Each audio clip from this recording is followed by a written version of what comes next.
When you think of a medieval warrior, what kind of image comes to mind?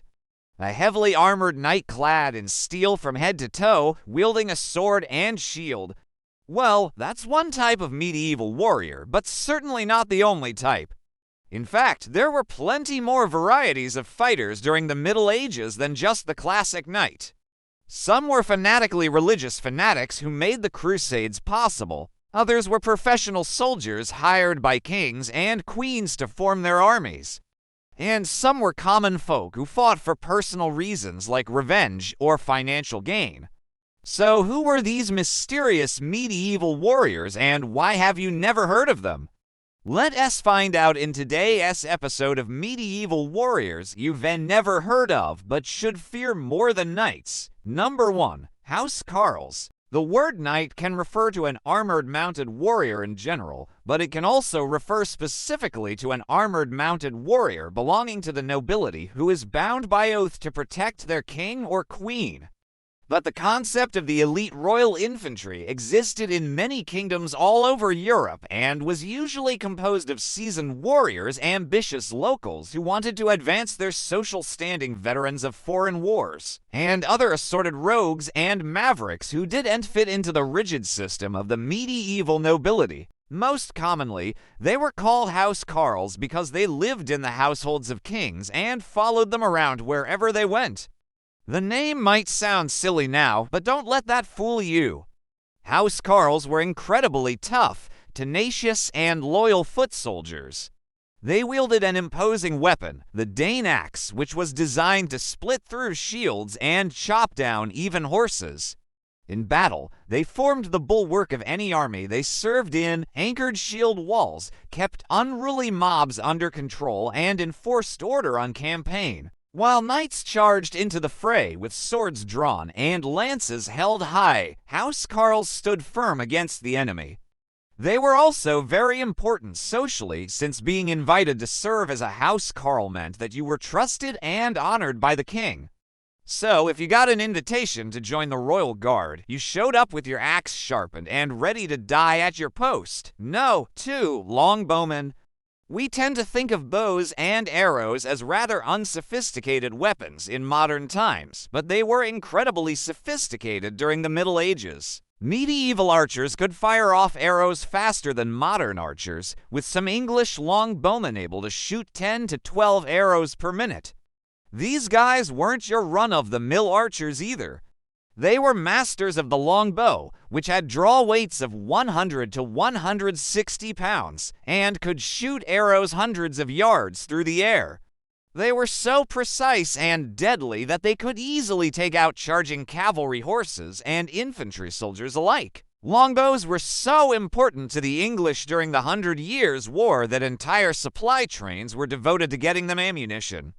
It would take about 18 hours to make one longbow, which shows how complex and painstakingly slow the process of crafting such a weapon could be. Because of this, longbowmen had to train their entire lives to become proficient with these things. Even the skeletal remains of longbowmen show physical signs of the toll the bow took on their bodies. This doesn't mean that every man was a longbow expert, but the ones who were used their skills to great effect on the battlefield. As we all know, battles are won not by brute force alone, but by strategy and skill as well. Like the video and write your archery record in the comments. No, 3 hobolars. Imagine being so skilled as a horseman that you can charge into battle atop a miniature warhorse. Hobolars were precisely these kinds of horsemen, except their mounts weren't exactly petite, more like compact and maneuverable. The hobby horse was a small, agile breed of horse that stood between 13 and 14 hands high, which is around 4 inches tall.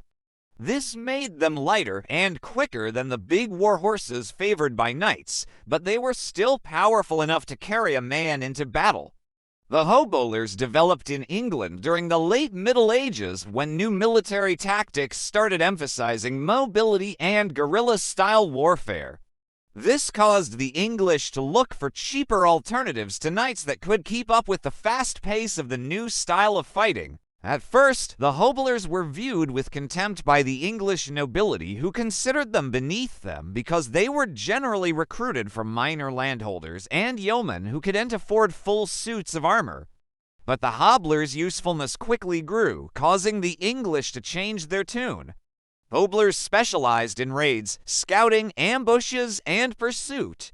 They could ride through enemy territory undetected, strike at key moments, and then fade away before the main enemy force could react. During the 100 Years' War, they played a crucial role in harassing the French and gathering intelligence on their movements. By the end of the war, hobolars had risen to prominence across Europe and were no longer seen as second-rate soldiers. No, for billmen. Billmen were common foot soldiers who fought alongside longbowmen during the 100 Years' War. They were equipped with a simple weapon, the billhook, which was basically a pole weapon that combined elements of an axe and a sickle. This weapon could hook riders, pierce armor, and break shields with ease, making it a popular choice among infantry. Unlike knights, who had to purchase and maintain their own expensive armor and weaponry, billmen were much more affordable to outfit, costing only about 6 shillings, 8 pence, while a knight cost about 200 times that amount. So a medieval lord could field an entire army of billmen for the cost of equipping a single knight. Billmen also proved to be very useful because they helped balance out the longbowmen. Since longbowmen were so good at shooting arrows, they tended to stay far away from the action, which sometimes left the infantry vulnerable to cavalry charges. But once the billmen came onto the scene, the cavalry had to slow down or risk being cut to pieces by the sharp hooks of the billmen. Not only were they effective on the battlefield, but they were also the backbone of disciplined infantry, helping to fill the ranks and maintain order within the English army. For medieval lords, the combination of longbowmen and billmen was perfect because they offered a low-cost, reliable troop that could stand up to anything the enemy could throw at them. No. 5. Yeomen. Yeomen were freeholding landowners in medieval England who were neither nobles nor peasants. They were the middle class of medieval England, and they had a lot of civic duty. One of their most important responsibilities was to fight whenever their lord called upon them. To prepare for this eventuality, yeomen trained with long bows from the time they were young boys. So, by the time they were adults, they were excellent longbow archers. But they didn't just fight with bows. Yeomen could also serve as billmen or spearmen if necessary. And they were expected to equip themselves with bows, jacks, helmets, and sidearms, making them formidable opponents on the battlefield. Their military service was vital to the English monarchy during the 100 Years' War, since they made up the bulk of the English army. If the yeomen refused to fight, the English wouldn't have been able to wage war against the French. Not only did the yeomanry provide the manpower needed to win battles, but they also represented a strong middle class that helped stabilize English society.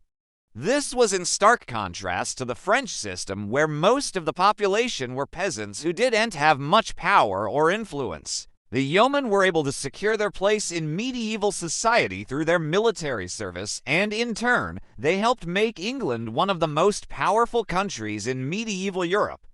If you enjoyed this video, then check out our other videos on medieval warriors, including knights, samurai, Vikings, and more. Thanks for watching, and see you next time.